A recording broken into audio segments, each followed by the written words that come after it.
Hello students, welcome to new study point. आज हम लोग जेनेटिक्स जो चैप्टर है उसके बारे में जो है हम लोग डील करेंगे और कोशिश ये करेंगे कि एक ही वीडियो के अंदर पूरी जेनेटिक्स जो है वो हम ख़त्म कर देंगे। ये वीडियो लंबा हो सकता है लेकिन इसमें सारी इन्फॉर्मेशन जो है वो आपको एकदम से जो है वो दे दी जाएगी, क्योंकि आपका एग्जामिनेशन है और आप इतना रुक नहीं सकते। ठीक है, तो एक ही वीडियो के अंदर हम देने की कोशिश करते हैं और आप पूरे वीडियो के देखिएगा। आप इस वीडियो को देख के ही अपना एग्ज़ाम जो है यानी जेनेटिक्स से जो संबंधित जो क्वेश्चंस हैं उन क्वेश्चंस को आप सॉल्व कर पाएंगे, चाहे वो ऑप्शनल हो और चाहे वो थ्योरेटिकल हो। ठीक है, तो बहुत ही ध्यान से इस वीडियो पे बने रहिएगा। आपको एक ही दिन के अंदर जेनेटिक्स पढ़ने का जो आधार है, जो बेसिस है, वो आपको सारी जानकारी हो जाएगी। अगर आप बुक्स देखेंगे या आप किसी प्रकार का जो नोट्स देखेंगे वो बिल्कुल आपको क्लियर और ईजी समझ में आएगा। तो चलिए वीडियो की शुरुआत करते हैं। और अभी तक अगर आपने हमारा चैनल सब्सक्राइब नहीं किया तो सब्सक्राइब कर लीजिए और इसको लाइक शेयर सब्सक्राइब जो है वो आप करते रहें। ठीक है, तो चलिए क्वेश्चन जो हम स्टार्ट करते हैं। और देखिए ये चैप्टर जो है वो बहुत ही इंपॉर्टेंट चैप्टर है। इसमें देखिए जो लिखा गया है वो ये है कि principles of inheritance and variations. ठीक, मैं पढ़ रहा हूँ, आप ध्यान से देखिएगा, बहुत ही ध्यान से देखिएगा। इसमें जो बताया गया है वो है principles of inheritance and variation. यानी इसमें हम दो चीज़ें पढ़ेंगे। ठीक, एक इनहेरिटेंस पढ़ेंगे और एक वेरिएशन पढ़ेंगे। ठीक है, यानी इनहेरिटेंस और वेरिएशन के हम प्रिंसिपल्स यानी सिद्धांतों को पढ़ेंगे। ठीक कि लेकिन सभी चीज़ों को हमें समझना पड़ेगा पहले। ठीक, तो इनहेरिटेंस एंड वेरिएशन से संबंधित बातें यहाँ पे पढ़ेंगे, उसी को जेनेटिक्स के अंदर डील भी किया जाता है। ठीक है, तो इन्हीं के सिद्धांतों को हमें पढ़ना है। तो चलिए पहले हम क्या करते हैं, पहले हम डेफिनेशन पढ़ते हैं। देखिए यहाँ पे लिखा गया जेनेटिक्स। ठीक है, तो genetics deals with the inheritance as well as the variation of the character from the parents to offspring. यानी जेनेटिक्स के अंदर हम किस चीज़ की स्टडी करते हैं, दो चीज़ की स्टडी करते हैं, एक तो इनहेरिटेंस की और एक वेरिएशन की। आप ध्यान दीजिएगा, अगर आप इसको ध्यान देंगे तो आपको ज़्यादा समझ में आएगा। ठीक, यानी इनहेरिटेंस की और हम वेरिएशन की स्टडी करते हैं किसके अंदर, जेनेटिक्स के अंदर। तो हम ऐसे बोलेंगे कि जेनेटिक्स बायोलॉजी की वो ब्रांच है जिसके अंदर हम इनहेरिटेंस और वेरिएशन को जो है वो डील करते हैं। और कहाँ से करते हैं, इसको हम करते हैं पेरेंट्स से ऑफस्प्रिंग में। पेरेंट्स का मतलब होता है माता पिता से बच्चों के अंदर जो भी इनहेरिटेंस होता है या जो भी वेरिएशन होते हैं उसको हम जेनेटिक्स के अंदर जो है वो डील करते हैं। मेरे हिसाब से आपको डेफिनेशन समझ में आ गई है कि जो जेनेटिक्स है उस जेनेटिक्स के अंदर हम इनहेरिटेंस को और जो वेरिएशन है, अभी देखिए डेफिनेशन मैंने बताया नहीं कि इनहेरिटेंस किसको कहते हैं, वेरिएशन किसको बोलते हैं। आप समझ जाए, अभी पहले आप डेफिनेशन याद करिए कि जो इनहेरिटेंस है और जो वेरिएशन है इन्हीं दोनों की स्टडी जो है वो जेनेटिक्स में की जाती है। कहाँ से, पेरेंट्स से यानी माता पिता से बच्चों के अंदर। यानी जो कैरेक्टर्स होते हैं यानी जो लक्षण होते हैं जब वो माता पिता से बच्चों के अंदर ट्रांसफ़र होते हैं तो उन्हीं की स्टडी जो है वो जेनेटिक्स करता है, खास करके इनहेरिटेंस के संबंध में और वेरिएशन के संबंध में। अब देखते हैं इनहेरिटेंस क्या है। तो इनहेरिटेंस की अगर हम बात करें तो इनहेरिटेंस का मतलब होता है जिसको हम बोलते हैं वंशागति। वंशागति का मतलब होता है कैरेक्टर्स आर पास्ट, जो भी लक्षण है वो पास किए जाएंगे कहाँ से, पेरेंट्स और पेरेंट्स से ऑफस्प्रिंग के बीच में। यानी माता पिता से बच्चों यानी संतान के अंदर जो कैरेक्टर्स पास होते हैं उन कैरेक्टर की पास करने की जो कला है, जो प्रक्रिया है, उसे हम बोलते हैं इनहेरिटेंस। ठीक, और कहीं ना कहीं यही बेसिस ऑफ हेरिडिटी होता है। यानी हेरिडिटी का मतलब होता है कि यही आधार बनता है। ठीक है, आनुवंशिकता का जो है वो आधार बनता है। तो ये आप ध्यान रखिएगा। ठीक, कि बेसिस ऑफ हेरिडिटी कौन बनता है, तो आप बोलेंगे इनहेरिटेंस। ठीक है, इनहेरिटेंस को हम जो है वो बोलेंगे। मेरे हिसाब से आपको समझ में आया होगा कि इनहेरिटेंस क्या है। तो इनहेरिटेंस का मतलब होता है, सीधा मतलब होता है कैरेक्टर्स को माता पिता से बच्चों के अंदर ट्रांसफ़र करने की प्रक्रिया क्या कहलाती है, इनहेरिटेंस। अब आपको समझ में हो गया होगा कि जेनेटिक्स के अंदर इनहेरिटेंस पढ़ते हैं। ठीक है, इनहेरिटेंस पढ़ते हैं। अब वेरिएशन हमारा बच गया, वेरिएशन हम बताते हैं आपको आगे। ठीक है, तो वेरिएशन अगर हम देखेंगे, आप देखिए खुद ही देखिए, तो वेरिएशन की अगर हम बात करें, ये देखिए वेरिएशन। तो वेरिएशन का मतलब क्या होता है, वेरिएशन का मतलब होता है डिग्री बाई विच प्रोजेनी। यानी यहाँ पे जो जिसको मैं सर्किल कर दूंगा इसका मतलब वही शब्द जो है वो ज़्यादा इंपॉर्टेंट है। यहाँ पे लिखा है पेरेंट्स। वेरिएशन का मतलब होता है कि कोई भी जीव या कोई भी संतान अपने माता पिता से कितना भिन्न है उसे हम बोलते हैं वेरिएशन। ठीक, तो वही लिखा है कि कितने हद तक जो है वो माता पिता से जो बच्चे होते हैं यानी जो पेरेंट्स से जो चाइल्ड होते हैं, ठीक है, यानी जो चाइल्ड होते हैं वो जितना डिफरेंस रखते हैं तो वो जो डिफरेंस उनके अंदर आता है उसी डिफरेंस को हम बोलते हैं वेरिएशन। क्या बोलते हैं, वेरिएशन। अब आपको समझ में आ गया होगा कि जेनेटिक्स के अंदर, यानी हम ऐसे बोलेंगे कि जेनेटिक्स के अंदर हम किसकी स्टडी करते हैं, पहला तो है जिसको मैंने अभी बताया था कि इनहेरिटेंस की पढ़ते हैं, ठीक है, यानी इनहेरिटेंस को पढ़ते हैं, और दूसरा मैंने आपको बताया था वेरिएशन। तो इन्हीं दोनों को जो है वो हम जो पढ़ते हैं। क्लियर है? इनहेरिटेंस आपको समझ में आ गया कि जेनेटिक्स बायोलॉजी की वो ब्रांच है जिसके अंतर्गत हम इनहेरिटेंस और वेरिएशन को पढ़ते हैं, इसी को हम जेनेटिक्स जो है वो कहते हैं। ठीक है, आगे बढ़ते हैं। आगे देखिए, इसमें ये कहा गया, अगला देखिए, ये चौथा पॉइंट जो मैंने लिखा है वो लिखा है कि जितने भी अर्ली एग्रीकल्चरिस्ट थे, ठीक है, यानी यहाँ इसका मतलब होता है जितने पहले लोग, यानी आप समझ लीजिए 8000 से लेके 1000 BC अगर देखा जाए, 8000 से लेके 1000 BC अगर देखा जाए पहले, तो जितने भी प्राचीन समय में जितने कृषक थे, यानी जितने भी एग्रीकल्चरलिस्ट थे जो खेती करते थे, वो वेरिएशन का कारण जानते थे कि कहीं ना कहीं ये जो वेरिएशन का कारण है, यानी जो भिन्नता का जो कारण है, वो सेक्सुअल रिप्रोडक्शन यानी लैंगिक प्रजनन के अंदर जो है वो छुपा हुआ है।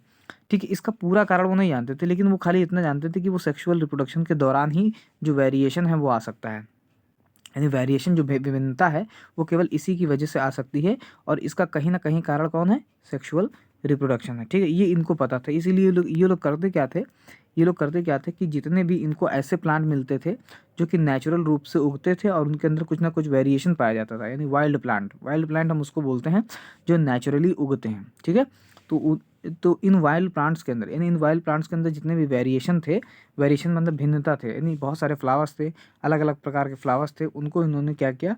सिलेक्टिव ब्रीडिंग कराई। सिलेक्टिव ब्रीडिंग का मतलब होता है कि ऐसे कैरेक्टर जो हम चाहें, ठीक है, तो उसको बोलते हैं डिज़ायरेबल कैरेक्टर। इन दोनों को इन्होंने क्या किया? यानी वाइल्ड प्लांट्स को और जो सिलेक्टिव ब्रीडिंग वाले जितने भी डिज़ायरेबल कैरेक्टर थे उनको आपस में मिला दिया, उसको तब इसको इस क्रॉसिंग को बोलते हैं सिलेक्टिव क्रॉसिंग। क्या बोलते हैं? Selective crossing. और इस प्रक्रिया को बोलते हैं आर्टिफिशियल ब्रीडिंग।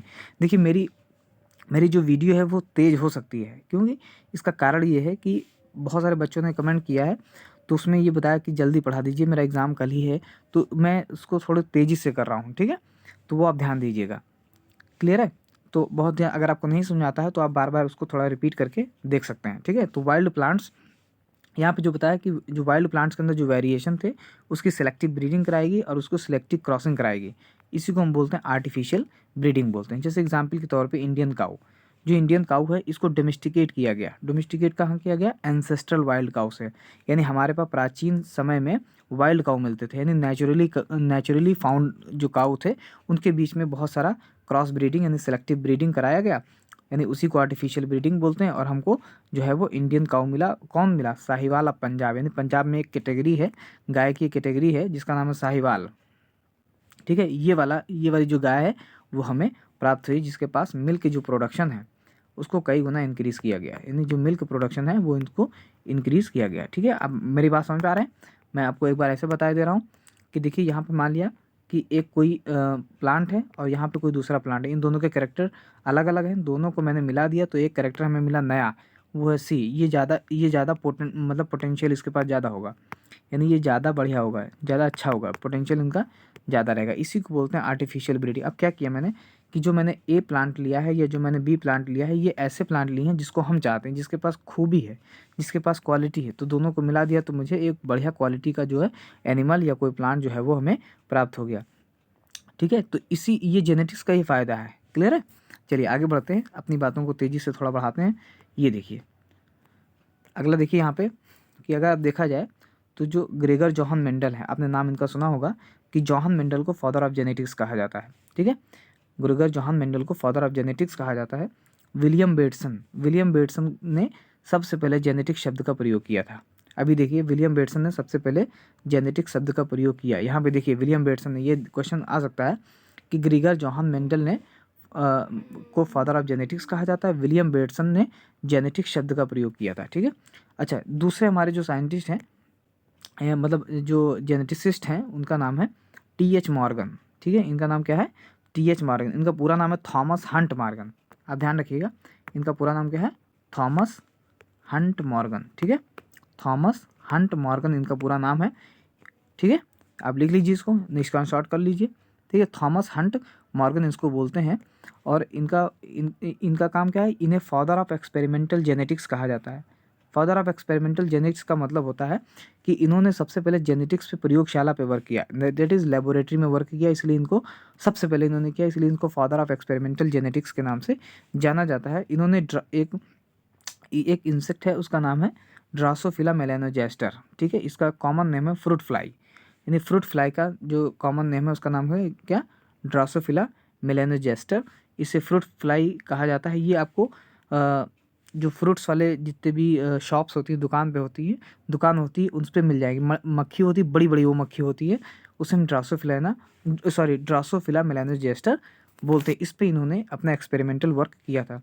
अच्छा, इन्होंने और कई सारे शब्द को कॉइन किया नहीं दिया, जिससे सेक्स लिंकेज, एक शब्द ये दिया इन्होंने, दूसरा इन्होंने शब्द दिया लिंकेज।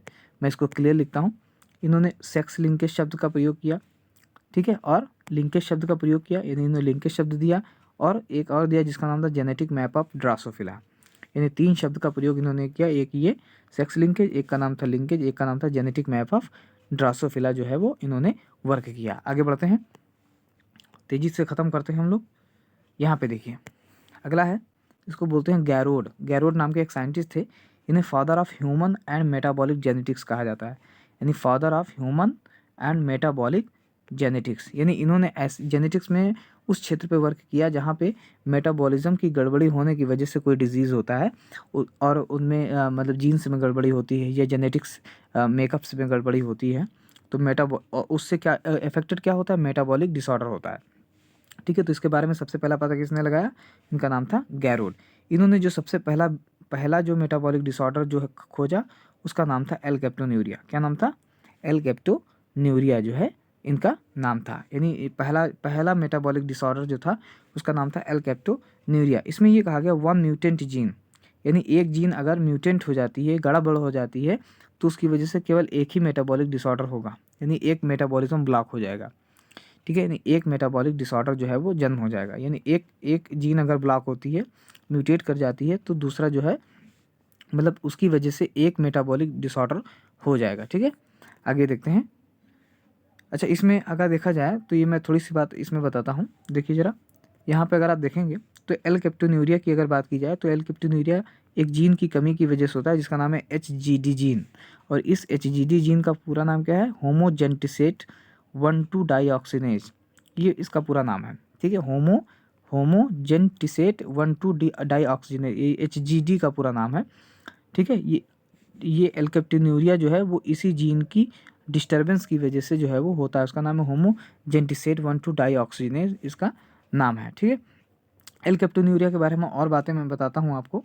एल कैप्टोन्यूरिया, ये देखिए, एल कैप्टोन्यूरिया को हम बोलते हैं ब्लैक यूरिन डिजीज़, ठीक है, ब्लैक यूरिन डिजीज़ के नाम से जाना जाता है। ये बहुत ही रेयर, यानी बहुत ही रेयरली इनकी वंशागति होती है, यानी इनहेरिटेंस होता है। और ये क्या करते हैं कि बॉडी के अंदर 2 प्रोटीन है, ठीक है, जो कि एमिनो एसिड्स होती हैं, जिनको एक को बोलते हैं टायरोसिन और दूसरा जो है उसका नाम है फेनाइल एलानिन, ठीक, क्लियर है, फेनाइल एलानिन। तो इनके ब्रेकडाउन में जो है वो गड़बड़ी हो जाती है, इनके डिसऑर्डर हो जाता है, क्लियर है, ब्रेकिंग डाउन प्रिवेंट इनका ये जो है ब्रेक नहीं हो पाते, ठीक है। तो 2 प्रोटीन्स की, एक का नाम क्या है टायरोसिन और एक फेनाइल एलानिन, तो ये क्या होता है, होमोजेंटिसिक एसिड जो है वो बॉडी में बिल्डअप होने लगता है, उसकी वजह से गड़बड़ी जो है वो आती है, क्लियर है। आगे देखते हैं। इसमें देखिए मैंने आपको और बताया ये कि जो बेटसन है, विलियम बेटसन, जो मैंने अभी बताया था कि उन्होंने सबसे पहले जेनेटिक्स शब्द दिया, तो इन्हें फादर ऑफ मॉडर्न जेनेटिक्स कहा जाता है, ठीक है। अगर आपसे कह दिया जाए फादर ऑफ जेनेटिक्स कौन है, तो आप बताएंगे ग्रेगर जॉन मेंडल, लेकिन अगर फादर ऑफ मॉडर्न जेनेटिक्स की बात की जाए तो उनका नाम क्या है, विलियम बेटसन, ठीक है। चलिए आगे देखते हैं। आगे यहाँ पे देखिए, सबसे पहले हमें क्या करना पड़ेगा कि जेनेटिक्स अगर हमें पढ़ना है तो हमें उसकी टर्मिनोलॉजी को भी पढ़ना होगा, ठीक है। तो सबसे पहले अगर आप देखें तो टर्मिनोलॉजी में सबसे पहला शब्द है, इसका नाम है वेरिएशन, और मैं आपको बता चुका हूँ कि वेरिएशन एक ऐसी प्रक्रिया है जिसके अंदर कोई भी जो जीव है वो अपने माता पिता से जितना भिन्न होता है उतना उसी को जो है वो वेरिएशन कहा जाता है। ये वेरिएशन 2 प्रकार का हो सकता है, एक का नाम है सोमैटोजेनिक वेरिएशन और एक दूसरा नाम है जर्माइनल वेरिएशन या ब्लास्टोजेनिक वेरिएशन, ठीक है, दोनों एक ही नाम है, ठीक है, जर्माइनल वेरिएशन या ब्लास्टोजेनिक वेरिएशन बोलते हैं। अगर हम सोमैटोजेनिक वेरिएशन की बात करें तो सोमैटोजेनिक जो वेरिएशन है वो सोमैटिक सेल्स में होते हैं, किस में होते हैं, सोमैटिक सेल्स में, और सोमैटिक सेल्स जो हैं सोमैटिक सेल्स के जितने भी कैरेक्टर होते हैं वो आगे वाली जनरेशन में, अगली पीढ़ी में ट्रांसफ़र नहीं होते, इसलिए इसको मैंने लिख दिया है नॉन इनहेरिटेबल, यानी ये नॉन इनहेरिटेबल होता है, ठीक है, यानी आगे वंशागति इसकी नहीं हो पाएगी। लेकिन अगर जर्माइनल की बात करें हम, तो जर्माइनल जो है वो एक जनरेशन से अगली जनरेशन में जो है वो पास हो जाता है, इसीलिए इसका नाम है जर्माइनल। जर्माइनल का मतलब होता है कि ये जर्म सेल में है, ठीक है, किस में है, ये जर्म सेल है। जर्म सेल का मतलब सेक्स सेल्स में पाई जाती है, या इसी को ब्लास्टोजेनिक वेरिएशन बोलते हैं। इसके अंदर जो कैरेक्टर्स होते हैं वो ट्रांसफ़र हो जाते हैं, एक पीढ़ी से दूसरी पीढ़ी में ट्रांसफ़र हो जाते हैं। अच्छा, ये भी 2 प्रकार का है, अगर हम देखेंगे तो ये भी कितने प्रकार का है, 2 प्रकार का है, ठीक है। आप देखिए ज़रा, तो 2 प्रकार का, एक को बोलते हैं कॉन्टिन्यूअस वेरिएशन, एक का नाम है डिसकंटिन्यूअस वेरिएशन। तो कॉन्टिन्यूअस वेरिएशन का मतलब क्या होता है, कॉन्टिन्यूअस वेरिएशन का मतलब होता है ऐसा कोई वेरिएशन जो धीरे धीरे हो, यानी हम ऐसे बोलेंगे, इसको बोलते हैं ग्रेजुअल, ठीक है, ग्रेजुअल का मतलब धीरे धीरे, तो उसको बोलते हैं कंटिन्यूअस वेरिएशन। डिसकंटिन्यूएशन का मतलब होता है एकदम से हो जाए, यानी सडन, अचानक हो जाए, ठीक है। तो अगर अचानक हो रहा है तो उसको हम बोलते हैं डिसकंटिन्यूअस वेरिएशन, यानी हम ऐसे बोलेंगे when the variation takes place suddenly then it is called discontinuous variation. अगर कोई वेरिएशन जो है वो मतलब धीरे धीरे हो रहा है, यानी ग्रेजुअली हो रहा है, तो उसे हम क्या बोलते हैं, कंटिन्यूअस वेरिएशन बोलते हैं। और धीरे धीरे जो वेरिएशन होता है वो केवल क्रॉसिंग ओवर की वजह से होता है। क्रॉसिंग ओवर का मतलब क्या होता है कि द एक्सचेंज ऑफ जीन्स, ठीक है, यानी द एक्सचेंज, आप ऐसे बोलेंगे the breaking and rejoining of the genes between the maternal and paternal chromosome, यानी मैटरनल और पैटर्नल क्रोमोजोम के बीच में जो लेन देन होता है उसी को क्या बोलते हैं, क्रॉसिंग ओवर जो है वो बोलते हैं। क्लियर है, आगे देखते हैं, मैं थोड़ा तेज़ पढ़ा रहा हूँ, ध्यान दीजिएगा आप लोग, ठीक है। अच्छा, डिसकंटिन्यूअस वेरिएशन की अगर हम बात करें तो डिसकंटिन्यूअस वेरिएशन केवल म्यूटेशन की वजह से होता है। आप जानते हैं mutation is a sudden change in the DNA और genetic material is called mutation कहलाता है, ठीक है। यहाँ पे देखिए दूसरा, देखिए पहला आप टर्मिनोलॉजी पढ़ चुके हैं कि वेरिएशन क्या है, दूसरा जो टर्मिनोलॉजी है उसका नाम क्या है, उसका नाम है फैक्टर। क्या नाम है, फैक्टर। अब फैक्टर क्या होता है, देखिए फैक्टर क्या है, सबसे पहला ये है कि देखिए जो फैक्टर्स होते हैं वो डिस्क्रीट होते हैं, ठीक है। डिस्क्रीट का मतलब क्या होता है, डू नॉट मिक्स, ना मिक्स होते हैं ना ही ब्लेंड होते हैं, यानी ना मिक्स होते हैं ना ब्लेंड होते हैं। यानी ब्लेंड का मतलब होता है कि ना हल्के होते हैं, ठीक है। जैसे आप अगर आप देखेंगे तो अगर देख किया जाए, अगर रेड में वाइट कलर मिलाया जाए, यानी रेड कलर में वाइट कलर अगर मिलाया जाए तो दोनों को मिला दिया जाएगा तो उसका रंग हल्का हो जाएगा, वो पिंक कलर आ जाएगा। इसका मतलब कहीं ना कहीं ब्लेंडिंग हो गई है, ब्लेंडिंग हो गई है। तो इसका मतलब क्या होता है कि जो फैक्टर होते हैं ना तो मिक्स होते हैं, यानी ना अपना अस्तित्व होते हैं, और ना ही ब्लेंड होते हैं, ना ही वो हल्के होते हैं, ठीक है। दूसरी चीज़, जो फैक्टर्स होते हैं वो स्टेबल होते हैं, ठीक है। क्या होते हैं, स्टेबल होते हैं। अभी थोड़ा सा आपको गड़बड़ी हो रही होगी लेकिन अभी क्लियर हो जाएगा। अच्छा, फैक्टर्स को यूनिट ऑफ हेरिडिटी कहा गया, यानी जो हेरिडिटी है, यानी जो वंशागति है, दैट इज आनुवांशिकता है, हेरिडिटी है, उसकी यूनिट कहा गया है, यानी उसकी इकाई कहा गया है। और ये बताया गया कि किसी भी जीव के अंदर जो कैरेक्टर बनते हैं या जो कैरेक्टर दिखाई देते हैं वो केवल इसी फैक्टर की वजह से होते हैं, ठीक है। तो फैक्टर शब्द का प्रयोग अगर देखा जाए तो सबसे पहले किसने किया, तो आप बोलेंगे मेंडल ने किया, ठीक है। किसने किया, मेंडल ने किया। और इसी फैक्टर का नाम बाद में क्या हो गया, जीन हो गया, जिसको आप आज जानते हैं। तो जीन का पहले जो नाम था वो क्या था, फैक्टर था। यानी जब मेंडल से ये बात पूछी गई कि जो जो कैरेक्टर्स होते हैं प्लांट या एनिमल के अंदर, ठीक है, तो वो मतलब वो कैरेक्टर किसकी वजह से होते हैं, तो मेंडल ने उस बात को बताया था कि ये केवल किसकी वजह से होते हैं, फैक्टर की वजह से होते हैं, ठीक है। इन्होंने जीन शब्द का प्रयोग नहीं किया, बाद में इस जीन शब्द का प्रयोग किसने किया, तो आप देखेंगे कि इस जीन शब्द का प्रयोग सबसे पहले किया जोहानसन ने, ठीक है। जोहानसन ने कहा 1909 में। तो अगर आपसे पूछेगा कोई कि जीन शब्द का प्रयोग किसने किया या जीन टर्म किसने दिया, तो आप बोलेंगे जोहानसन 1909 के अंदर इन्होंने दिया। और ये बताया कि ह्यूमन के अंदर लगभग 30,000 जीन होते हैं। कितने होते हैं, 30,000 जीन होते हैं। क्लियर हो गया, अब मेरी बात समझ आ गई आपको, ठीक है। तो ये ध्यान रखिएगा, जीन और फैक्टर दोनों एक ही हैं, बस फ़र्क जीन जो है उसको मैंने मॉडर्नली कह दिया है और जो फैक्टर हैं वो पुराने रूप से कहा गया है, ठीक है। अगला देखिए, अगर इसमें देखा जाए तो तीसरी जो टर्मिनोलॉजी है, यानी तीसरी जो इसके अंदर जो शब्द प्रयोग किया जाएगा उसका नाम होगा एलील, ठीक है। और इस एलील शब्द को किसने दिया, तो आप बोलेंगे बेटसन साहब ने जो है वो एलील शब्द का प्रयोग किया। इन्होंने क्या कहा कि alternative form of A gene, यानी किसी जीन के 2 रूप, क्या होता है, किसी जीन के 2 रूप, ठीक है, किसी जीन के 2 रूप present on the same position, जो किसी सेम पोजीशन पे, ठीक है, अन होमोलागस क्रोमोजोम, यानी किसी होमोलागस क्रोमोजोम पे, यानी एक जैसे दिखने वाले क्रोमोजोम, जैसे ये दोनों क्रोमोजोम है, ठीक, ये दोनों क्रोमोजोम है। ठीक, ये दोनों क्रोमोजोम आपको एक जैसे दिखाई दे रहे हैं, इन्हें हम बोलते हैं होमोलॉगस क्रोमोजोम। अच्छा, अगर मैं इसी में कलर इसका थोड़ा बदल दूँ तो आप देखेंगे कि मान लेते हैं यहाँ पे 2 लोकेशन है। अब देखिए क्या ये क्या इन जहाँ पे मैंने बनाया है इसकी लोकेशन जो है वो सेम है? बिल्कुल सेम है। ठीक है, तो यहाँ पे एक ही जीन के 2 रूप, ठीक है, एक ही जीन के 2 रूप, क्लियर? एक ही जीन के जो 2 रूप हैं, अगर आप देखेंगे तो एक ही जीन के यहाँ पे 2 रूप हैं। तो इस प्रकार के जो क्रोमोसोम का अरेंजमेंट है, यानी आप देखिए यहाँ पे लिखा मैंने alternative form of A gene, यानी किसी जीन के 2 रूप देखो यहाँ पे बनाया गया है कि ये एक जीन है, इसके 2 रूप हैं यहाँ पे। ठीक है, एक इधर है और एक इधर है, दोनों जीन के रूप हैं और दोनों होमोलॉगस क्रोमोसोम पे हैं और सेम पोजीशन पे हैं। ठीक है, यानी सेम लोकेशन पे हैं। ठीक है, सो लोकस पे हैं, यानी लोकाई पे हैं। लोकस जो है वो सिंगुलर है, लोकाई जो है वो प्लूरल है। तो ऐसे जीन को हम क्या बोलते हैं? यानी ऐसे जीन को हम बोलते हैं एलील बोलते हैं। ध्यान रखिए कि एलील हमेशा पेयर में होते हैं। ठीक है, एलील कभी भी सिंगल नहीं होता। आप ही देख लीजिए, एक ही जीन के 2 रूप हैं, क्लियर है? तो इसको हम बोलते हैं एलील। ठीक है, बहुत ज़्यादा परेशान होने की जरूरत नहीं, अब ये फिर आगे आएगा, वो आप जान जाएंगे। क्लियर है, आगे बढ़ते हैं। आगे देखिए, चौथा जो अगला जो पोर्शन है उसका नाम क्या है? उसका नाम है होमोजाइगोट। ठीक है, होमोजाइगस का मतलब क्या होता है? होमोजाइगस का मतलब होता है when A zygote is form by gamete having identical allele. ठीक, यानी इसका मतलब क्या होगा कि जब कोई जाइगोट बनता है और उसके अंदर आइडेंटिकल एलील होते हैं, यानी सेम जैसे एलील होते हैं। ठीक, यानी when A zygote is form by gamete having identical allele.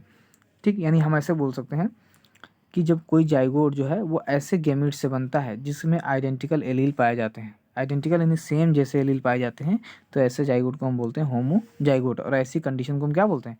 Homozygous condition. जैसे आप देखिए यहाँ पे लिखा T, capital T, small T, capital R, I B. अब देखिए सभी के सभी क्या है? सेम है। ठीक है, अब इनसे जब गैमीट बनेगा तो जैसे लिखा टी लिखा था, तो इससे जो गैमीट बनेगा वो क्या बनेगा? T and T. ठीक, टी एंड टी। तो क्या ये जो गैमीट बने हैं, ये वाले दोनों गैमीट बने हैं, क्या ये मतलब सेम गैमीट से नहीं बने हैं? तो इनसे जो जाइगोट बनेगा उसे हम क्या बोलते हैं? इनसे जो जाइगोट बनेगा उसे हम बोलते हैं होमोजाइगस जाइगोट। ठीक है, यानी होमोजाइगस जो है वो जाइगोट बोला जाएगा, या आप ऐसे बोलेंगे होमोजाइगोट के नाम से जो है वो जाना जाएगा। आप देखिए यहाँ पे मैंने बनाया भी है। अब देखिए कि ये वाला एक गैमीट है, ये वाला एक गैमीट और ये वाला गैमीट, दोनों को मिला दिया गया। देखिए दोनों में कैपिटल टी, तो इससे बोलेंगे होमोजाइगस।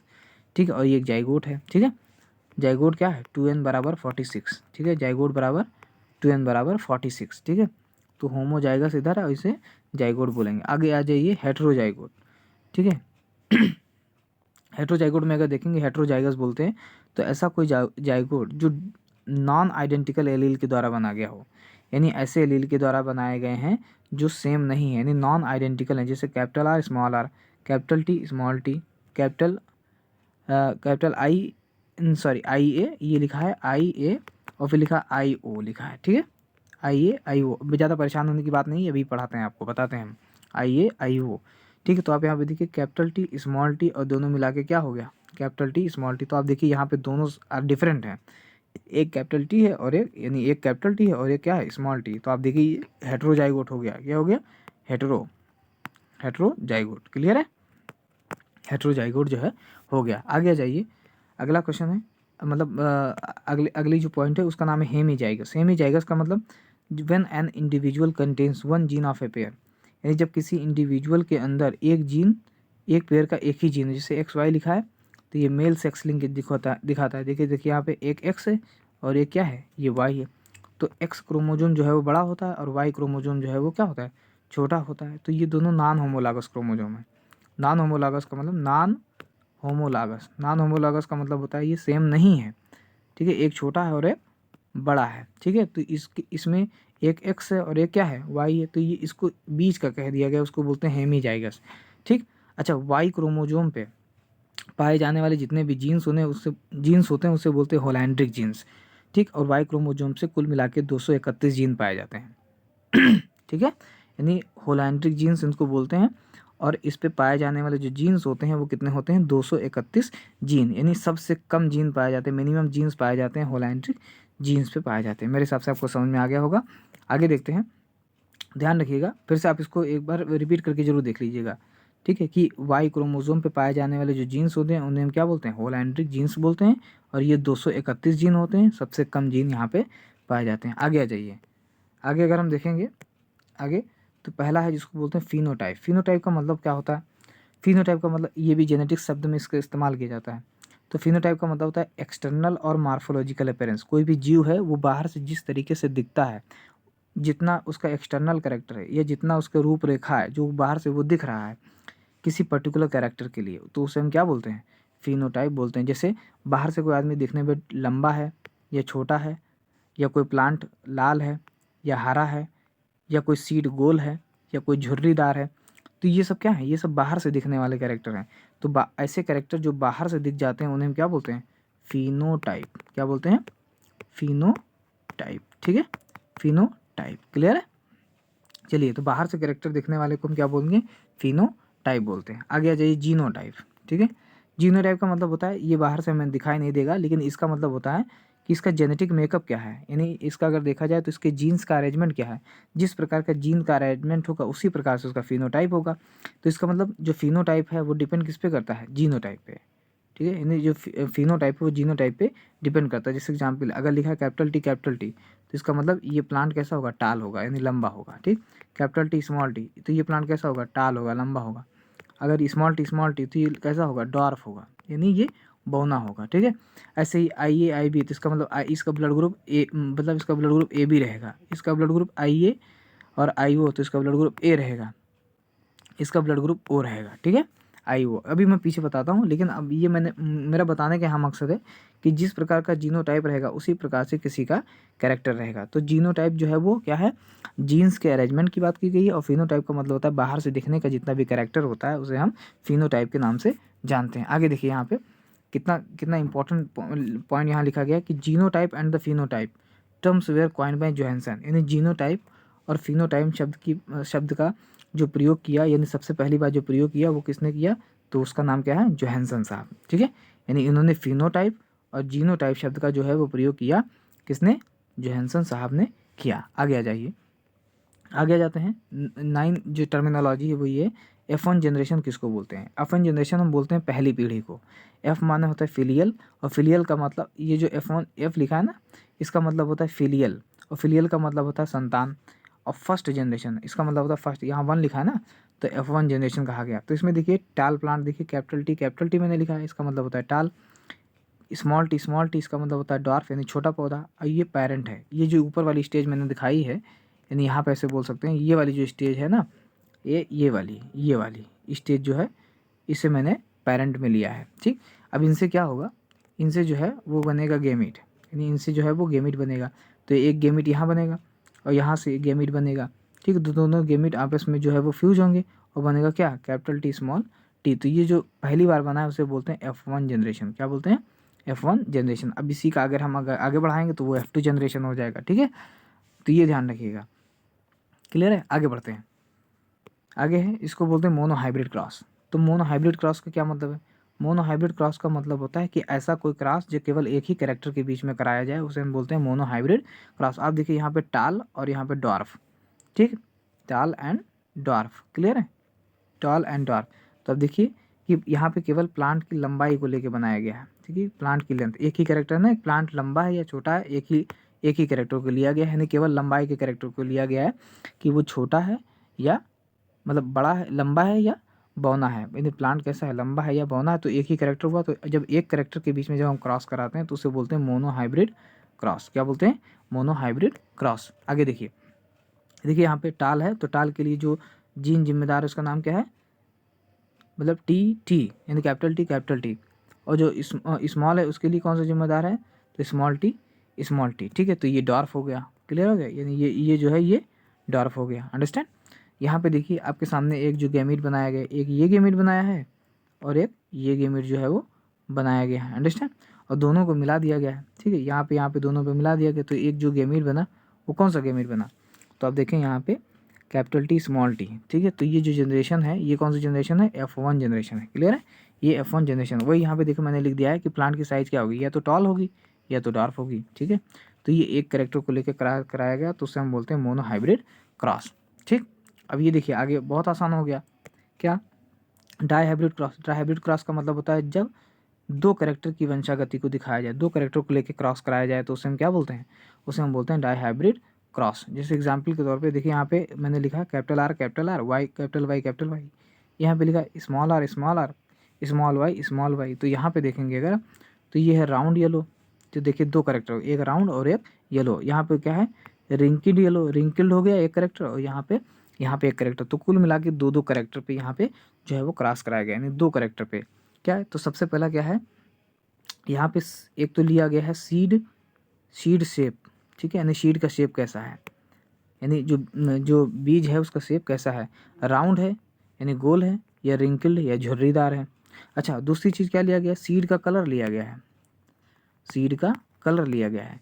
तो सीड का कलर येलो है कि ग्रीन है। तो अब मुझे बताइए दो कैरेक्टर हो गए कि नहीं हो गए, एक कैरेक्टर ये और एक कैरेक्टर ये। और आप जानते हैं हर कैरेक्टर के दो एलील होते हैं भाई, हर जीन के दो एलील होते हैं ना, जिनको हम क्या हर जीन के दो रूप होते हैं जिन्हें हम एलील बोलते हैं, ठीक है। तो यहाँ पे इसी को हम क्या बोलते हैं, डाईहाइब्रिड क्रॉस बोलते हैं, ठीक है, डाईहाइब्रिड क्रॉस के नाम से जाना जाता है। चलिए आगे आ जाते हैं, आगे आ जाइए। अगला जो कंडीशन है उसका नाम है बैक क्रॉस, ठीक है।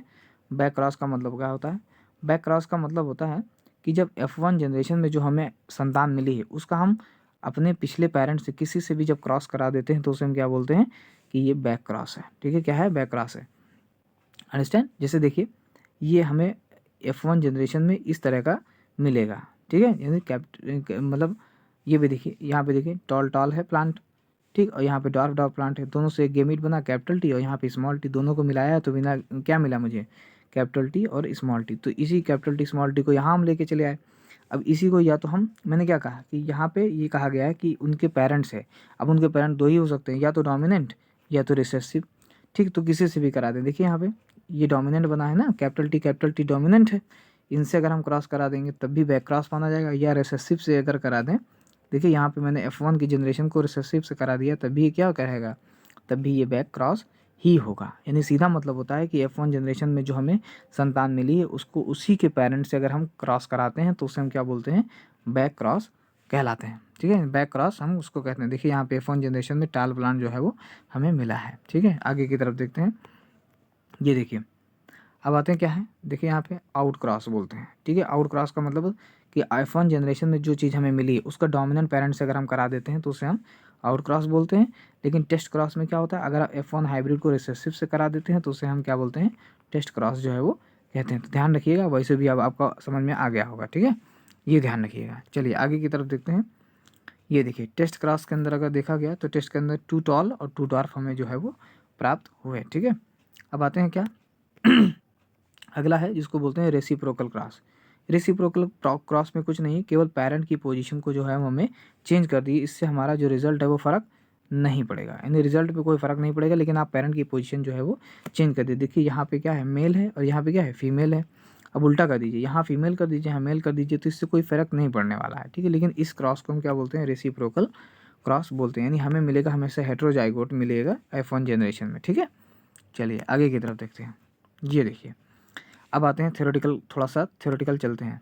देखिए अभी मैंने आपको बताया है कि फादर ऑफ जेनेटिक्स किसे कहा जाता है, तो आप बोलेंगे फादर ऑफ जेनेटिक्स जो है वो किसे कहा जाता है, मेंडल को कहा जाता है, फादर ऑफ जेनेटिक्स, ठीक है। फादर ऑफ जेनेटिक्स किसको कहा जाएगा, मेंडल को कहा जाएगा। लेकिन फादर ऑफ मॉडर्न जेनेटिक्स की बात की जाएगी तो विलियम बेटसन ही माने जाएंगे, ठीक है। तो सबसे पहले हम पहले मेंडल के बारे में थोड़ा सा पढ़ लेते हैं, ठीक है। देखिए अगर आपने अभी तक चैनल सब्सक्राइब नहीं किया है या लाइक नहीं किया है तो आप उसको कर दें, ठीक है। यहाँ पे देखिए मेंडल के बारे में थोड़ा सा पढ़ते हैं। देखिए मेंडल के बारे में अगर देखा जाए तो मेंडल का जब दौर चल रहा था तो मेंडल को मेंडलिज्म कहा गया, ठीक है, इन्हें दौर चल रहा था। तो इनका जन्म जो है वो 1822 से 1884, यानी इनका जन्म 1822 में हुआ और इनका जो निधन है वो 84 में हुआ, यानी कुल इन्होंने 62 साल जो है वो अपनी लाइफ जी, ठीक है। अच्छा अब देखिए एक एक पॉइंट को देखते हैं। ग्रीगर जोहान मेंडल जो है इन्हें फादर ऑफ जेनेटिक्स कहा जाता है, ठीक है। इन्हें ग्रीगर जोहान मेंडल को फादर ऑफ जेनेटिक्स कहा जाता है। मेंडल वॉज बॉर्न, यानी मेंडल कहाँ पैदा हुए थे, तो आप बोलेंगे ऑस्ट्रिया में, ऑस्ट्रिया में पैदा हुए थे 1822 में। और ऑस्ट्रिया में कहाँ, तो एक गांव है उसका नाम है सेलेसिया विलेज, यानी सेलेसिया गांव है, वहाँ पे ये पैदा हुए थे। दूसरी चीज़, ही बिकेम मॉन्क, ये एक पुजारी या पादरी बन गए, जिसमें चर्च में लोग होते हैं, मॉन्क बन गए। ऑस्ट्रियन एक नर्सरी स्कूल थी वहाँ पे ये बन गए थे, जो कि स्कूल कहाँ थी, ऑस्ट्रिया में ही थी। इन्होंने जिस पे वर्क किया वो मटर का पौधा था, और मटर के पौधे को हम क्या बोलते हैं? पाइजम सटाइवम बोलते हैं। ध्यान रखिएगा कौन सा मटर का पौधा, तो आप बोलेंगे गार्डन पी। ये क्वेश्चन इंपॉर्टेंट है, ठीक है। यानी गार्डन पी पे इन्होंने वर्क किया, उसमें बहुत सारे पी दे सकता है, तो पाइजम सटाइवम पे वर्क किया, लेकिन वो गार्डन पी था, ये इंपॉर्टेंट रहिएगा। दूसरी, इनका जो एक्सपेरिमेंट था वो 1856 से लेकर 1863 तक चला, लगभग 7 साल चला। कब? 19 सेंचुरी में 7 साल चला। इन्होंने जो भी एक्सपेरिमेंट से रिजल्ट निकाला, जो भी इनको प्राप्त हुआ, जो भी, तो उसको एक पेपर में छपवाया, जिसका नाम था, उस पेपर का नाम था नेचुरल हिस्ट्री सोसाइटी ऑफ ब्रून, ठीक है। नेचुरल हिस्ट्री सोसाइटी ऑफ ब्रून नाम की एक पत्रिका थी, यह जो समाचार पत्र था, उसको 1865 में जो है वो छपवाया। अच्छा, इन्होंने जिस पेपर में छापा था, तो अपने इस रिजल्ट के टॉपिक का क्या नाम लिखा था? जैसे लिखा नहीं रहता है, बहुत सारे टॉपिक्स लिखे रहते हैं, तो इन्होंने जो अपनी फाइंडिंग्स मिली या इनको जो रिजल्ट मिला, उसको एक टॉपिक देकर छापा। उस टॉपिक का नाम था हाइब्रिडाइजेशन इन प्लांट, ठीक। यानी न्यूज़पेपर के अंदर इन्होंने अपने इस टॉपिक को लेकर, ठीक है, उसको छापा था, हाइब्रिडाइजेशन इन प्लांट। मेंडल की जो मृत्यु थी या उनका जो निधन था वो 1884 में हुआ। कैसे हुआ था? एक किडनी की एक डिजीज है जिसका नाम है ग्लोमेरुलोनेफ्राइटिस, ठीक है, इससे इनका निधन हुआ था, और इसे कॉमन तौर पे ब्राइट डिजीज़ कहा जाता है। यानी ब्राइट डिजीज और ग्लोमेरुलोनेफ्राइटिस एक ही डिजीज़ है, ये किडनी की डिजीज़ है। क्लियर है? पास में आगे आ जाइए। आप ध्यान रखिएगा, मेंडल का जो वर्क था वो लगभग 16 साल तक छुपा रह गया। यानी इनके निधन के बाद इनका जो है वो जो काम है वो 16 साल तक जो है वो छिपा रह गया, ठीक है। तो ये ध्यान रखिएगा मेंडल का, यानी मेंडल ने जो भी रिजल्ट निकाला उसका उनके जीवन में उनको फ़ायदा नहीं मिला। उनके निधन हो जाने के बाद उनको जो है वो मतलब क्या कहते हैं, उनको अहमियत दी गई, ठीक है। यानी जब तक ये ज़िंदा रहे तब तक इनके काम पे किसी का ध्यान जो है वो नहीं गया था, ठीक है। उसके कई कारण थे, मैं आगे बताता हूँ। तो जो मेंडल का काम है वो लगभग 16 साल तक जो है वो छिपा रह गया उनके निधन के बाद, ठीक है। ये हो गया क्लियर। यानी 1884 में जो है मेंडल साहब का जो है वो निधन हो गया। क्लियर है? चलिए आगे देखते हैं। अब अगला जो टॉपिक है वो है रीडिस्कवरी ऑफ मेंडल वर्क, यानी मेंडल वर्क की दोबारा जो है वो डिस्कवरी हुई, ठीक। कब हुई? 1900 में, ठीक है। और उनकी मृत्यु कब हुई, यानी उनका निधन कब हुआ? 1900 में, सॉरी 1884 में। तो इसका मतलब 16 साल हो गए, ठीक है। अच्छा, इनकी डिस्कवरी यानी मेंडल के वर्क को फिर से दोबारा किसने खोजा? तो उसमें कई सारे हमारे जेनेटिसिस्ट थे, साइंटिस्ट लोग थे। पहला है जिनका नाम है कार्ल कॉरेंस। क्या नाम था? Karl Correns. ये जर्मनी के रहने वाले थे। इन्होंने ये एक्सपेरिमेंट कर रहे थे कहाँ पे? मेज पे, ठीक है। मेज मतलब मक्के के पौधे पे ये एक्सपेरिमेंट कर रहे थे। दूसरे हमारे साइंटिस्ट थे, उनका नाम था ह्यूगो डिवरीज। ये ह्यूगो डिवरीज हॉलैंड के रहने वाले थे। इनका जो एक्सपेरिमेंट था वो था इवनिंग प्रिमरोज पे, ठीक है। एक प्लांट है उसका नाम है इवनिंग प्रिमरोज, ठीक। एक तीसरे हमारे साइंटिस्ट हैं, उनका नाम है एरिक वॉन शेरमार्क, ठीक है। Erich von Tschermak, clear. Erich von Tschermak जो है वो इनका नाम है। ये ऑस्ट्रिया के रहने वाले थे, ठीक। इनका जो एक्सपेरिमेंट था वो था फ्लावरिंग प्लांट पे। फ्लावरिंग प्लांट यानी ऐसे प्लांट जो कि फूल देते हैं, क्लियर है।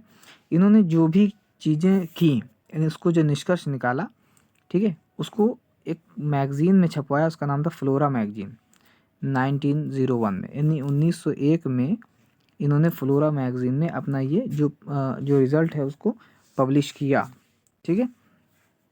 क्लियर है? पब्लिश किया। मेंडल को जो वर्क था वो उनके पब्लिश करने के बाद 34 साल तक छुपा रह गया, ठीक है। यहाँ भी ध्यान रखिएगा, आप यहाँ पे देखिए कि मेंडल का जो वर्क था, यानी जो मेंडल का वर्क था वो 16 साल तक छिपा रह गया। कितना? 16 साल तक। लेकिन 16 साल तक कब से? फ्रॉम हिज डेथ, यानी इनकी डेथ के बाद, फ्रॉम हिज डेथ, इनकी डेथ के बाद 16 साल तक छिपा रह गया। लेकिन यहाँ पे कहा गया है कि 34 साल तक छुपा रह गया। तो ये कौन सा था? ये इनकी पब्लिकेशन के बाद था। आप देखिए कि 1865 में इन्होंने जो पब्लिकेशन किया था, ठीक है, 1865 में मेंडल साहब ने जो भी रिजल्ट निकाला था उसको जो है वो छापा था, ठीक है, 1865 में। तो 65 से लेकर 1900 तक अगर आप देखेंगे तो 34 साल तक जो है वो इनका काम छुपा रहा है। लेकिन इनके मरने के बाद अगर देखा जाए या इनके निधन के बाद देखा जाए तो 16 ईयर्स तक इनका जो काम है वो छुपा रह गया, ठीक है। तो यहाँ पे जो इनकी रीडिस्कवरी हुई, यानी जो तीनों साइंटिस्ट ने मिलकर किया, उसको 1901 में फ्लोरा मैगजीन में दोबारा छापा गया। उसके बाद में ये पता चला कि इस चीज़ को किसी और ने खोजा है, और बाद में इन तीनों साइंटिस्टों ने मिलकर मेंडल को फादर ऑफ जेनेटिक्स के नाम से दे दिया। कि भाई उन्हीं का ये श्रेय जो है वो जाना चाहिए। ठीक है, फादर ऑफ जेनेटिक्स के नाम से जाना गया। चलिए आगे देखते हैं। Reason for hiddenness of Mendelian rules, यानी मेंडल के जितने भी रूल्स थे उसके छिपने के क्या कारण थे। तो पहला है कि मेंडल ने जो भी चीज़ें अपनी पब्लिश की थी, यानी जो भी रिज़ल्ट निकाला था जब उसको पेपर में छपवाया 1865 में, ठीक ठीक है, तो उनका काम, ये जो काम है वो 1900 तक किसी ने ध्यान नहीं दिया। लगभग 34 साल तक ये छिपा रहा। ऐसा इसलिए था क्योंकि वहाँ पे प्रॉपर कम्युनिकेशन नहीं था, यानी संचार व्यवस्था नहीं थी उस समय पे, और इनका पेपर जो है वो राष्ट्रीय स्तर या अंतर्राष्ट्रीय स्तर पे नहीं छपा बल्कि जिला स्तर पे छप के ही रह गया। ठीक है, तो ये पहला था। दूसरा चीज़, इनका जो कॉन्सेप्ट था, इन्होंने एक नया कॉन्सेप्ट बनाया था। इन्होंने फैक्टर शब्द का प्रयोग कर दिया था, यानी फैक्टर जिसको आज हम जीन बोलते हैं। इनका जो फैक्टर शब्द का जो कॉन्सेप्ट था कि फैक्टर जो है वो स्टेबल होते हैं, यानी ना किसी से मिक्स होते हैं ना ब्लेंड होते हैं। मतलब स्टेबल का मतलब होता है चेंज नहीं होते, और डिस्क्रीट का मतलब होता है मतलब ना ब्लेंड होते हैं ना मिक्स होते हैं। ठीक है, यानी आपस में मिक्स नहीं करते। तो इन्हीं के जो समकालीन जितने भी साइंटिस्ट थे, जो वैज्ञानिक थे, इन्हीं की बात को जो है वो नहीं माना। ठीक है, यानी फैक्टर का जो कॉन्सेप्ट था वो लोगों के लिए नया था, वो लोग उस पर विश्वास ही नहीं कर रहे थे। दूसरा, मेंडल ने जो काम किया था वो मैथमेटिकल डाटा का प्रयोग किया था, मैथमेटिकल डाटा एनालिसिस का प्रयोग किया था, जो लोगों को बायोलॉजी के अंदर नहीं लग रही थी कि बायोलॉजी के अंदर मैथ कहाँ से आ गया। तो लोगों ने इस पर भी विश्वास नहीं किया कि जो मेंडल साहब हैं वो गलत काम कर रहे हैं, यानी गलत कह रहे हैं वो, उसका उसका कोई आधार नहीं है। ठीक है, आगे, फैक्टर्स आर डिस्क्रीट यूनिट, यानी कहा गया कि फैक्टर्स, यानी जो मेंडल थे उन्होंने कहा था फैक्टर्स जो हैं वो डिस्क्रीट यूनिट हैं। क्या है? डिस्क्रीट यूनिट है, यानी फैक्टर्स जो है वो डिस्क्रीट यूनिट हैं, यानी न ब्लेंड होते हैं न मिक्स होते हैं किसी से। ठीक है, लेकिन जब इनसे कोई फिजिकल प्रूफ मांगा है कि क्या इसका कोई सबूत है, तो ये इसका सबूत का मतलब सबूत जो है वो दे नहीं पाए। ऐसा इसलिए था क्योंकि उस वक्त साइंस इतनी ज़्यादा डेवलप नहीं थी। अच्छा, उसी वक्त डार्विन साहब 1860 में, डार्विन साहब जिसको नेचुरल साइंस के लिए बहुत ज़्यादा जाना जाता है, क्रेज़ पे था, यानी डार्विन बहुत क्रेज़ पे थे, तो लोगों का ध्यान मेंडल के ऊपर और नहीं गया। ठीक है, तो ये कारण थे जो मेंडल के नियम थे उनको ज़्यादा वर्ल्ड वाइड, यानी ज़्यादा जो प्रसिद्धि है वो नहीं मिली। ठीक है, लेकिन बाद में इनको जो है वो प्रसिद्धि जो है वो मिली। आगे आ जाते हैं। आगे, मेंडल का सक्सेस का कारण क्या था? तो मेंडल के सक्सेस का कारण क्या था? सबसे पहला कारण तो ये था कि इन्होंने जो इनहेरिटेंस पढ़ा था, यानी जो वंशागति पढ़ी थी, वो एक ही और दो ही कैरेक्टर को एक समय एक साथ लिया था। ठीक है, यानी एक ही या दो कैरेक्टर पे इन्होंने क्रॉस करके अपने इनहेरिटेंस को साबित किया था। ठीक है, जिसकी वजह से जो इनहेरिटेंस है वो कॉम्प्लेक्स नहीं हुआ, और जो कॉम्प्लेक्स नहीं हुआ तो इनको जो रिजल्ट है वो सही सही मिला। ठीक है, यानी कॉम्प्लेक्स नहीं हुआ तो रिजल्ट इनको जो है वो सही सही मिला। अच्छा, इससे पहले और सारे साइंटिस्टों ने जो है वो इस बात पे जो मतलब इस बात पे वर्क किया था, लेकिन उन्होंने एक से ज़्यादा कैरेक्टर लिए थे। जैसे कॉल रीटर नाम के एक आदमी थे, टोबैको प्लांट पे इन्होंने वर्क किया, क्योंकि इन्होंने एक से ज़्यादा कैरेक्टर को ले लिया तो इनको सक्सेसफुल नहीं मिला। ठीक है, इनको आज़ादी जो है वो मतलब सॉरी आज़ादी कह रहे हैं, मतलब इनको जो है कामयाबी जो है वो नहीं मिली। ठीक है, ये ध्यान रखिएगा। ठीक है, आप लाइक सब्सक्राइब करते रहें भाई, लाइक सब्सक्राइब करते रहें। ठीक है, आगे चलिए देखते हैं। आगे देखते हैं,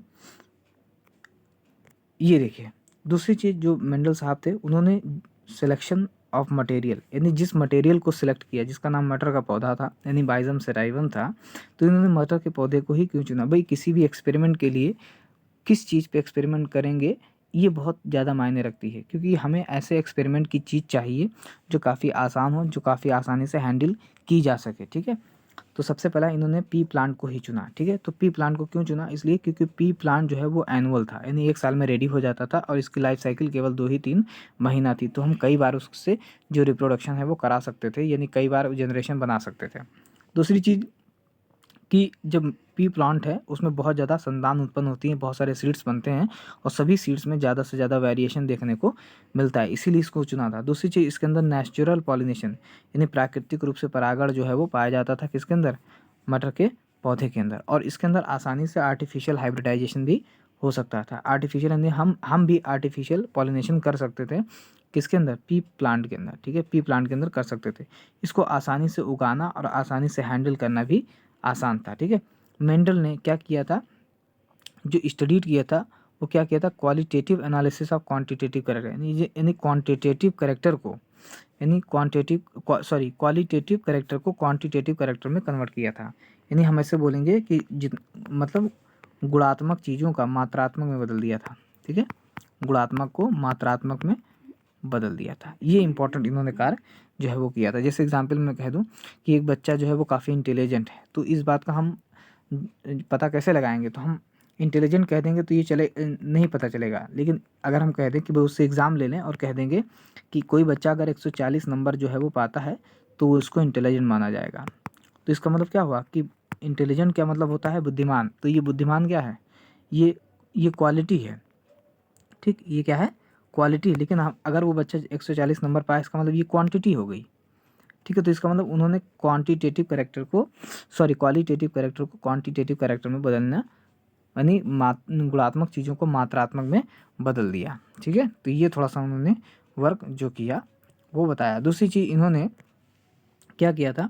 ही use data of all character. इन्होंने मतलब सारे कैरेक्टर को एक साथ ही ले लिया था। ठीक है, यानी जितने भी कैरेक्टर थे सब के डाटा का इन्होंने इस्तेमाल किया। ठीक है, अब आते हैं, देखिए यहाँ पे ये कहा गया कि जो मेंडल का वर्क है, यानी मेंडल ने क्या किया था? मेंडल ने 7 कंट्रास्टिंग पेयर ऑफ कैरेक्टर पे काम किया था। यानी 7 कंट्रास्टिंग पेयर कैरेक्टर पे पी प्लांट के अंदर, यानी मटर के पौधे के अंदर 7 कंट्रास्टिंग पेयर ऑफ कैरेक्टर पे जो है वो मेंडल ने साहब ने जो है वो काम किया था। क्लियर है? यानी मटर के पौधे में 7 कंट्रास्टिंग पेयर थे। ठीक है, 7 चीज़ों पे 7 कैरेक्टर को लेकर वर्क किया था मेंडल साहब ने। इधर मैंने लिख दिया नेम ऑफ कैरेक्टर, इधर लिख दिया डोमिनेंट, इधर लिख दिया रिसेसिव, और इधर लिख दिया गया नंबर ऑफ क्रोमोजोम, यानी कौन से क्रोमोजोम पे पाया जाता है। ठीक है, ठीक है। डोमिनेंट का मतलब होता है कि ऐसा कोई कैरेक्टर जो F1 जनरेशन में शो होता है उसे डोमिनेंट बोलते हैं, और जो नहीं शो होता है उसे हम क्या बोलते हैं? रिसेसिव। रिसेसिव हमेशा स्मॉल लेटर से लिखे जाते हैं और डोमिनेंट हमेशा कैपिटल लेटर से लिखे जाते हैं। ठीक है, ये ध्यान रखिएगा। चलिए मैं यहाँ पे बता दे रहा हूँ, आप देखिए ज़रा। इधर है आपका नेम ऑफ कैरेक्टर, ये है आपका डोमिनेंट, ये है आपका रिसेसिव, और इधर है नंबर ऑफ क्रोमोसोम। क्लियर है? अब एक एक करके पढ़ते हैं। देखिए यहाँ पे सबसे पहला है, इसको बोलते हैं लेंथ ऑफ द प्लांट। भाई प्लांट की लेंथ क्या है? मटर के पौधे को आप ध्यान में रखिएगा, प्लांट की लेंथ क्या है? टाल है या डॉर्फ है, यानी लंबा है या बौना है। तो लंबा जो है वो डोमिनेंट है। इधर वाली जितनी भी चीज़ें होंगी इधर की तरफ वो डोमिनेंट होंगी, इधर की तरफ जो होंगी वो रिसेसिव होंगी। ठीक है, तो जो टाल है ये डॉर्फ है, तो ये चौथे नंबर के क्रोमोजोम पे पाया जाता है, यानी मटर के चौथे नंबर क्रोमोजोम पे पाया जाता है। आगे आ जाइए फ्लावर की पोजीशन, यानी फूल की पोजीशन क्या है? एक्सियल है, यानी ब्रांचेस के बीच में, ये टर्मिनल सबसे आखिरी में, ये भी 4 नंबर पे पाया जाता है। शेप ऑफ द पॉड, यानी जो फली है उसका शेप कैसा है? वो फूली हुई है, इन्फ्लेटेड है, ये पिचकी हुई है, कॉन्स्ट्रिक्टेड है, ये भी चौथे नंबर पे पाया जाता है। कलर ऑफ द पॉड, यानी जो फली है उसका कलर कैसा है? ग्रीन है, ठीक है, कि येलो है, ये 5वें नंबर के क्रोमोजोम पे पाया जाता है। आगे देखते हैं, 5वें नंबर के क्रोमोजोम पे पाया जाता है। शेप ऑफ द सीड, यानी बीज का कलर कैसा है, मतलब सॉरी शेप कैसा है? तो आप क्या बोलेंगे? राउंड है या ग्रिंकल्ड है, यानी गोल है या झुर्रीदार है, तो ये 7 नंबर पे पाया जाता है। कलर ऑफ द कॉटिलीडन, यानी उसके अंदर जो बीज पत्र होता है उसका कलर कैसा है? कॉटिलीडन कैसा है? भाई मोनोकॉट होता है, डाइकॉट होता है ना। ठीक है, तो मतलब कॉटिलीडन का कलर कैसा है? येलो है या ग्रीन है, या फर्स्ट नंबर पे क्रोमोजोम पे पाया जाता है। फ्लावर का कलर क्या है? वायलेट, यानी बैगनी है या वाइट है, ठीक है, यानी सफ़ेद फूल है। ठीक है, तो ये भी फर्स्ट नंबर पे पाया जाता है। अच्छा, रिंकल जीन क्या है? मतलब झुर्रीदार जो है जीन। ठीक है, तो ये क्या है? एक मतलब स्टार्च ब्रांचिंग एंजाइम। ठीक है, यानी एक रिंकल्ड जीन होती है। ठीक है, ये ऐसी जीन है जो कि स्टार्च ब्रांचिंग एंजाइम जो है वो एब्सेंट होता है, तो इसलिए ये रिंकल्ड हो जाते हैं। ठीक है, इन्हें हम रिंकल्ड सीड के नाम से जानते हैं। चलिए आगे देखिए, यहाँ पे देखिए ये कहा गया कि जितने भी 7 कैरेक्टर हैं जो मैंने ऊपर बताया है, ये 4 पेयर के क्रोमोजोम पे स्थित होते हैं, 4 पेयर के क्रोमोजोम पे स्थित होते हैं। इस बात का पता किसने लगाया? एस ब्लिक्सिट ने इस टर्म को दिया, इसलिए एस ब्लिक्सिट ने फार्मूला दिया था, उसका नाम था 1457 क्रोमोजोम, यानी 147। मैंने भी बताया ना पीछे 1 4 4 से 5 और 7। इसका मतलब होता है कि सातों कैरेक्टर 1 नंबर के क्रोमोजोम, 4 नंबर के, 5 नंबर के और 7 नंबर के क्रोमोजोम में बटे हुए हैं, जैसे मैंने पीछे अभी साइड में लिख दिया है। ठीक है, चलिए आगे आते हैं। Pleiotropic jeans. प्लियोट्रॉपिक जीन का मतलब होता है जब एक जीन यानी एक सिंगल जीन कई सारे कैरेक्टर को कंट्रोल करता है तो उसे हम क्या बोलते हैं? प्लियोट्रॉपिक जीन बोलते हैं। तो प्लियोट्रॉपिक जीन जैसे फ्लावर के कलर को भी कंट्रोल करे और सीड कोड के कलर को भी कंट्रोल करे, यानी सीड कोड के कलर को भी जो है वो कंट्रोल करे, तो उसे हम क्या बोलते हैं, प्लियोट्रॉपिक जीन्स। ठीक है, अब मैं अपनी चीज़ों को यहाँ पे जो है वो रोक रहा हूँ। ठीक है, इस चीज़ को मैं यहाँ पे रोक रहा हूँ, और हमारी आगे जो आने वाली वीडियो होगी उस पर आप जो है ध्यान दीजिएगा। ठीक है, इस चीज़ को, नहीं तो वीडियो काफ़ी लंबी हो जाएगी, क्लियर हो जाएगा। और हमारी वीडियो जो अगली वीडियो है उसका आप जो है वो इंतज़ार करें। ठीक है, आप यहाँ पे देखिए, यहाँ मैंने यहाँ पे तो रोक दिया, अब यहीं से हम आगे जो है वो पढ़ाएंगे। ठीक है, ओके, तब तक के लिए थैंक यू।